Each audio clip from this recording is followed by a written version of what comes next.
Welcome back, everybody. It's your time to EdUp on the EdUp Experience podcast, where we make education your business. This is Elvin Freitas, co-founder of the EdUp Experience, and I'm here again at the World Innovation Summit for Education, WISE 2023 in Doha, Qatar. And I've been having an awesome time in this amazing convention center. I have another fantastic guest. And again, as you've heard, you all know I have a hard time with names. I say them right sometimes, even before, and then usually I get on air and I just mess it up. But I'm going to try it. Okay. My guest today, your guest today is Elyas Felfoul. What do you think? I got it? Good. Okay. And he's director at WISE. How you doing? I'm doing well. This is day 2. Yes. We had a fantastic week so far. Yes. So the summit officially started yesterday. However, we did have some pre-summit activation. We had some delegation coming from the education technology community that started basically 3 days ago. So wow. we've been busy since Sunday.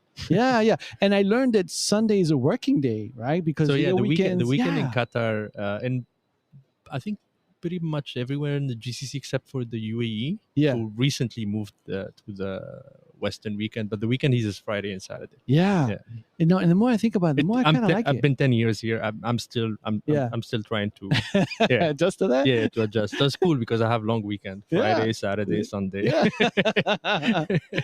That's cool, man. So, okay, tell us about what you do as a director at WISE. Yeah, of course. I'm very happy to be with you. I'm very happy to speak to your audience, which probably it's the same community, right? Yes, education is a community of people that are passionate about finding solution and rethinking the learning experience. And I'm so happy to be here with you, exchanging this on this moment. So I've been with WISE for the past 10 years. Wow. Okay. Bit of serendipity the way I came in this field. I am a son of immigrant who moved from Tunisia. I was born in Tunisia. I grew up in Canada, Montreal. Oh, no way. My family moved in 1995. Speak French, yeah? I am. Yes. I speak 3 languages, Arabic, French, and English. And, Nice. and probably that was the best gift that the parents offer us. Yeah. And the best gift comes with the fact that the main, I think, now that when I speak to my parents about that decision, the main catalyst was really for us to have better education. Yes. So moved to Canada, we parents put us literally in the best schools. That's great. And we were not coming from any wealthy background. Yeah. But there was, regarding whatever concession, whatever sacrifices were made, and probably I would not be here in this podcast if we family did not invest in our education. So we're 4. The 4 of us have got, I think, beautiful journey based on again education. So my brother is a PhD and doctor of biomedical. He's now with GE in great. In the state. Yeah.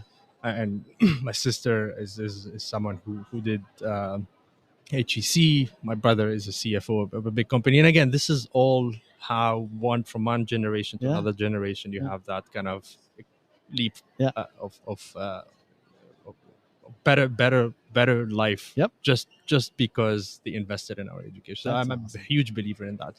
So I the way I ended up in WISE is really a call of I served in the government of Quebec, Canada for many years. I left. I did a bit of finance. I realized very quickly that I'm not made for the world of finance. Yeah, that's a different world, man. It's great, but it's not for me. And then I decided to move all the way to Singapore. Oh, no way. I went to live in Singapore. I did my master in public policy in the Lee Kuan Yew School of Public Policy, and that's where I met my mentor, who asked me to join him and build help build what the Qatar Foundation have started. Yeah. So you were on the ground level when you came in with WISE? Oh yeah, we started. It was just a big event. Oh, wow. It was just this, but then we created the whole platform. Basically, the programs.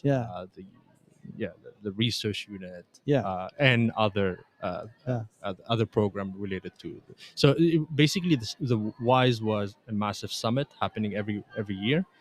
And then when we kind of took over the management, we proposed ideas to the foundation to say, look, I think we need to create a community around WISE, and it shouldn't be just an event. Yeah. So we helped create programs, research, advocacy, and that's how we ended up in having this summit now, not disconnected from the work we do, and it happened over every 2 years, the big summit, so it gives us a bit of time to really deep dive into some programs. We work with a lot of founders of edtech companies. We have the awards winners, we have the prize winners. So these are all building up that kind of ecosystem that feeds into the summit, so it becomes connected to the community of people we work with, and even the topics we try to understand. Okay, what the community want to understand, what are the priorities, and so on. So that's in a nutshell.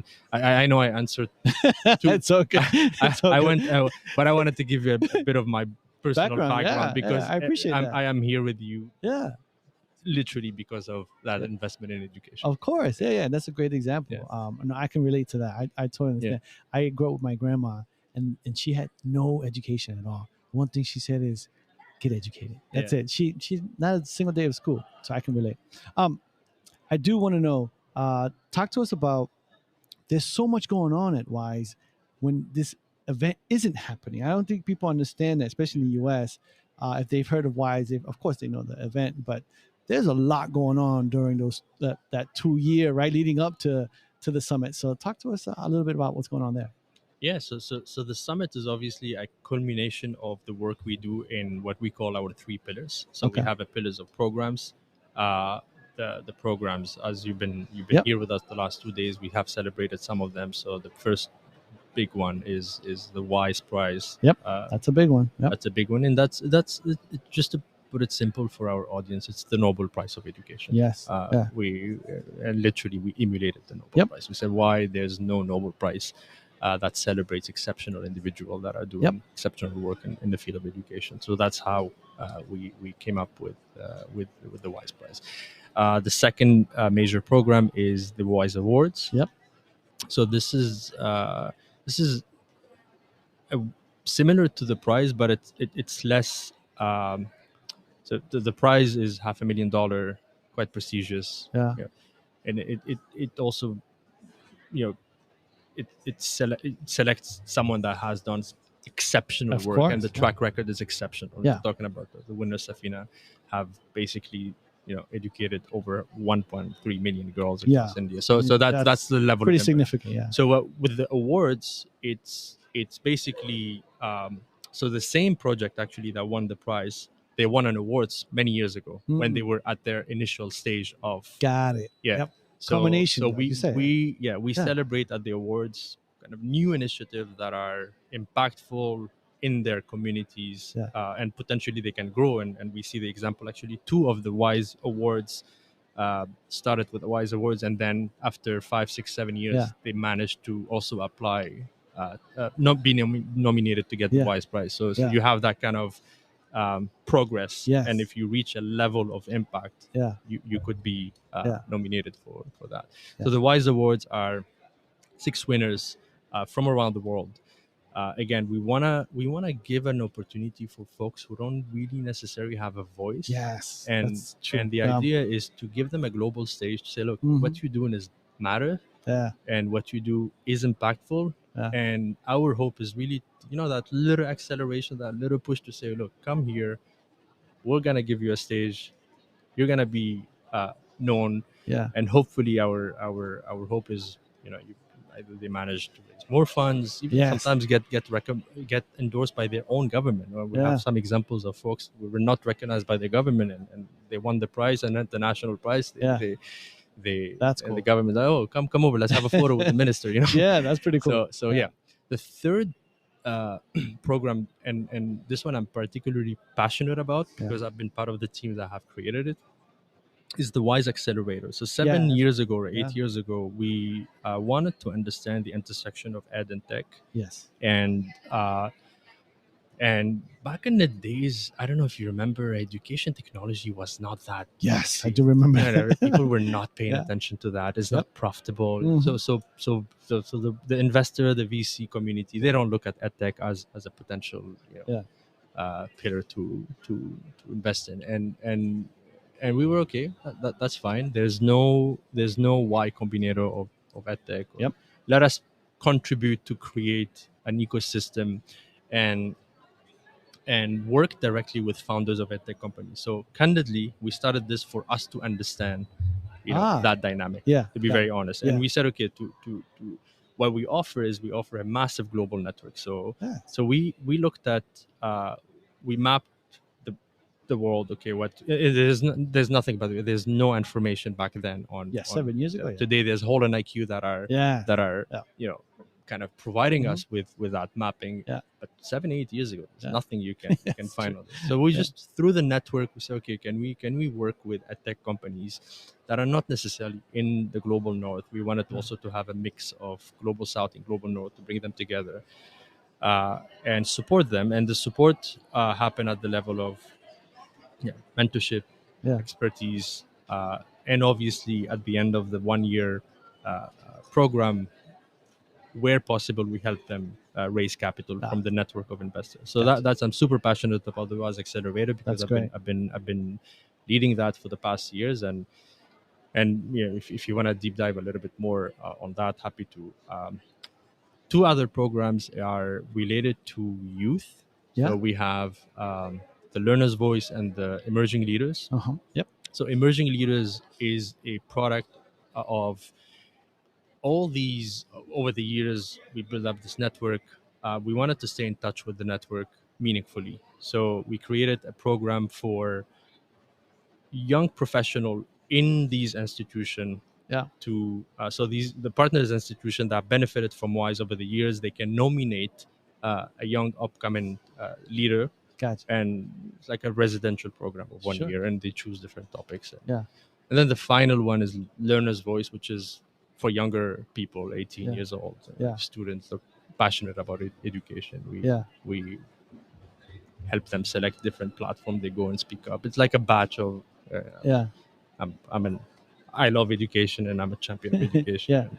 And WISE just help you get to places, speak about your passion, and work on, again, where possible, on meaningful project related to education. So when the refugee happened, we worked with groups in Greece when they were hosting some refugees, just to find practical solution, or things related to water, just real problem. But obviously this is junior, right?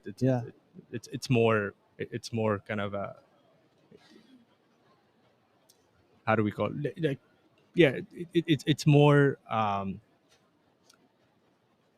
junior level. It's not, we don't really track a real solution, or because these are young people, are young, they're still students. Students, but it's mainly champion, give them a voice, give them a space to speak up. And gotcha. One of the things I've always wanted to learn is how can, like, we have a lot of people in the US listen to this podcast and work in higher education and ed tech. How can people reach out to WISE to partner up? I mean, how does that work? I feel like you guys kind of decide who you want to work with, or if people come to you, what do you think about that? I mean, both. It's like any meaningful partnership. It's obviously we have our strategy. We every 2 years we kind of decide on a path, on a strategy, to say, okay, what do we want to focus on?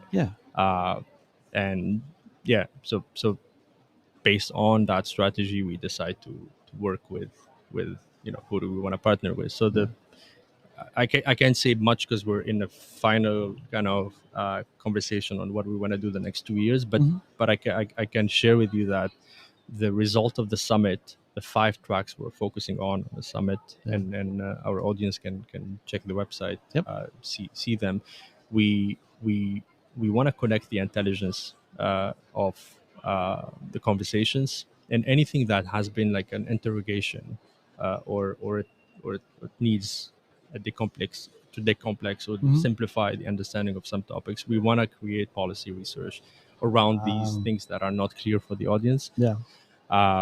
So things related to AI and sovereignty, things related to quality and access, things related to AI and jobs of the future, education to employment, stuff like that. We want to focus on these areas, and we just want to contribute to enhance the understanding of these very complex topics, because honestly speaking, I don't know how. I mean, there's a lot of people pretending knowing what's going on with AI. That's a good point. Pretending. I think That's so all true. of us are just curious. Yeah. And yeah. all of us are just trying to understand. And yes, there are of course people with a lot more expertise and technical knowledge. But all of us need to jump on that conversation, because it just AI just I don't want to hear an ed tech company that are just it's ed tech company, all of them are gonna have AI. Yeah. So there's for me that's dumb. So all of us need to understand the capacity, the trade-off, the challenges, the opportunities of this new tool. So that's basically how potentially. So folks who look at our the key thematic we want to focus on, if they have a level of expertise in that, they can of course reach out and Gotcha. Either to us directly on LinkedIn or via email. So yeah, we're you're open. Yeah, to have a conversation. Open and cool people, man. Definitely cool, man. There's no doubt about that. Okay, so I'm gonna ask you my last question. What do you see as the future of education? Oh man, I'm because you have a lot of experience. I'm super optimistic, but I'm also a bit worried about the gap between the global north and global south, just because I'm coming from both places. Just because I'm Tunisian Canadian, I can see I think in the West we're losing sight on, and it's gonna affect us if we don't contribute to fixing the problem of the developing world. And I'm a bit worried that these tools and technology are gonna increase the gap. Really interesting. I'm I speak to these guys, or I hear these people who push the AI is gonna solve everything. The Sam Altman and all that. And other people who have authority in this, and I respect a lot. I'm less optimistic when they just say, "Oh, this is gonna fix the." It's not, man. What's gonna fix some of the problem is a mindset. Ooh. And mindset is not a tool will not fix will not. It's more complicated than that to change mindsets. Absolutely. And technology only will not fix mindsets. So that's one thing that I'm worried. As much as I'm excited about the tools, I'm excited about this. I think it's just gonna create a massive level of new type of productivity, and we are gonna solve many challenges in the healthcare sectors, for example, and so on. But when it comes to equality and access, I am less. So that's one thing that I'm preoccupied by. The second one is, I think the West is getting into a massive shortage of labor. And what happened with AI, in my view, is we thought that these tools are going to come and replace the boring jobs. Yes. The driver. I know where you're going. I heard this the other day. I know where you're going. So I think actually what's happening is the next decade or so are going to be so the creative and industry is going to have a hit much more than and we're going to have a shortage of labor in what we call entry-level jobs like never before. And these tools are not going to replace them. So there's one way to fix is people movement. So you still have a massive talent people in developing world. You look at Africa, I mean, the number of youth, there's no way we're going to be able to create jobs in Africa at the same level of people growth. Similar to Latin America, similar to Southeast Asia. So you have a bigger population come. So I think we're not paying attention to the fact that we will have a massive people movement in the next decades. And either we create systems from now that are economic incentives, otherwise we're gonna have a bigger problem that we're not seeing coming. Not even thinking about. So I'm worried about that. Education to employment at a global level for entry level jobs is gonna be a big issue, according to some of my observations. But I'm optimistic, man. Because you're cool, man. Overall, overall, we live in a world that is okay. Now we do have a bit, some wars are back and all that, but generally speaking, if you look at it from a very, very, helicopter view, it's been, humanity hasn't been better than this. We should fix some of the easy things to fix, and then focus on what brings us together, the globalization is important. We can't ignore that. And more and more, education that is bringing us together rather than separating us. I totally agree. Wow, this is great. Thank you for your time. I really appreciate it. Let me outro you, and I'm going to try again. Ready? All right. You just heard from Elyas, man. You got it. Felfoul.